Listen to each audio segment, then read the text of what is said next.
ગાંધીનગરમાં હજારોની સંખ્યામાં ભેગા થયેલા આરોગ્ય વિભાગના કર્મચારીઓ જે આંદોલન કર્યું હતું અને આંદોલન 4 દિવસ મોકૂફ રહેશે તેની તેમણે જાહેરાત કરી હતી, પરંતુ આરોગ્ય મંત્રી ઋષિકેશ પટેલે હવે તેમને ઝટકો આપતા શું કહ્યું છે તેને લઈને વાત કરવી છે। વૈષ્ણવજન તો તેને કહીએ જે પીડ પરાઈ જાનાને રે।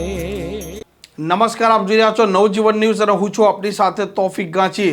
ગાંધીનગરમાં ગુજરાત વિધાનસભાનું સત્ર ચાલુ હતું, તે જ દરમિયાન આ રાજ્યના હજારો પંચાયત વિભાગના આરોગ્ય કર્મચારીઓ એકત્રિત થયા હતા। તેમની માંગણી હતી કે તેમને ટેકનિકલ ગ્રેડ પેમાં સમાવેશ કરવામાં આવે અને ખાતાકીય પરીક્ષા રદ પણ કરવામાં આવે।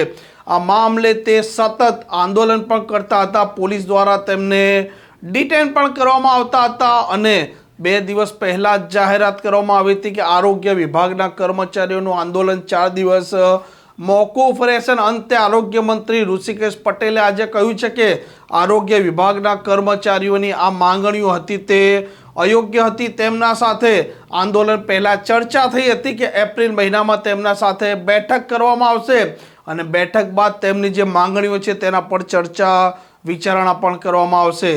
આરોગ્ય મંત્રી ઋષિકેશ પટેલે આ મામલે શું કહ્યું છે તે પણ આપ સાંભળો।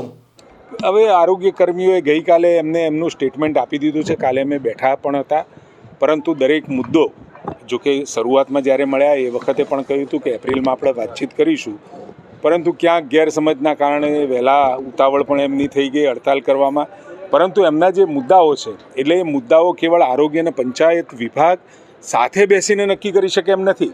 એમાં કેટલાય પાસાઓ વિચારવાનો આવે, ગ્રેડ પીનો વિષય, પગાર વધારવાનો વિષય, કે રાજ્યની 8,000 જેટલી કેડરોને અથવા તો પંચાયતની કેડરોને ક્યાંક ને ક્યાંક અસર થાય એ પ્રકારના નિર્ણયની માંગ હતી। એટલે એના માટે રાજ્ય સ્તરીય અમે બેસીશું, અધિકારીઓ સાથે એની ચર્ચા કરી અને એક નિર્ણય લેવાથી કેટલા લોકો ઉપર અસર પડી શકે અને કેટલા લોકોની નવી માગણીઓ ઊભી થાય આ પણ જોવું પડે।